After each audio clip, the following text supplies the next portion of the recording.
জীবনে কখনো কি কোনো মৃত মানুষকে গোসল করিয়েছেন? সুযোগ পেলে মৃতদের গোসল করাবেন। খুব কাছ থেকে দেখবেন মৃত মানুষের দেহটা কত অসহায় হয়। মৃত্যুর পরে মানুষের মৃতদেহ কতটা ভয়ের কারণ হয়ে দাঁড়ায়। সুযোগ পেলে রাতে লাশ পাহারা দিবেন। তখন বুঝতে পারবেন মৃত্যুর পরের প্রিয় মানুষটার লাশ রাতের বেলা আপনার কাছে কত অদ্ভুত লাগে, কত ভয়ের কারণ হয়ে ওঠে, কত আতঙ্কের কারণ হয়ে যায়। সুযোগ পেলে মৃত ব্যক্তির শরীরে একটু হাত লাগিয়ে কিছুক্ষণ স্পর্শ নেবেন। আপনি তখন উপলব্ধির সুযোগ পাবেন এই পৃথিবীতে বিশাল প্রভাব প্রতিপত্তি রেখে যাওয়া মানুষগুলো মৃত্যুর পরে কত নির্জীব রূপ ধারণ করে।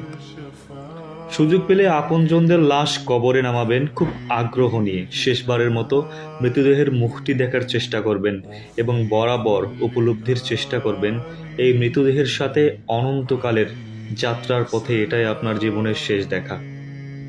জীবনের সুযোগ পেলে মাঝে মধ্যে কবরস্থানে গিয়ে নীরবে কিছুক্ষণ দাঁড়াবেন।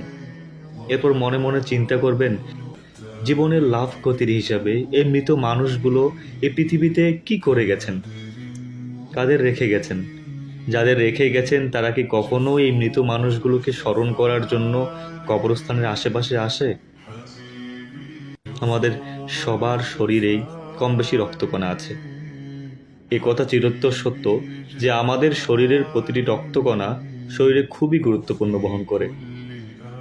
অথচ আমাদের শরীর থেকে কোনো রক্তকণা যদি বেরিয়ে যায়, সেটির যেমন কোনো গুরুত্ব থাকে না, তদ্রূপ আমাদের দেহ থেকে প্রাণটা বেরিয়ে গেলে আমাদের শরীরে অন্যের কাছে কোনো মূল্য থাকে না। আমাদের জীবনটা বড় বৈচিত্র্যময়। বেঁচে থাকতে আমরা এর জন্য ওর জন্য কত মায়া দেখাই, কত ভালোবাসা দেখাই। এ আমার ছেলে তো সে আমার মেয়ে, এ আমার ভাই তো সে আমার বোন। অথচ মরে গেলে এই মানুষগুলোই সবার আগে তোড়জোড় শুরু করবে কিভাবে মৃতকে দাফন করানো হয় বা কিভাবে মৃতকে দাফন করা যায়, কত দ্রুত মৃতকে কবরস্থ করা যায় সেই চিন্তায় সবাই তটস্থ থাকে। আমাদের জীবনটা আসলেই সাময়িক। এই সাময়িক জীবনটা মাত্র 40, 50, 60 অথবা বড় জোর 70 বছরের সমষ্টি।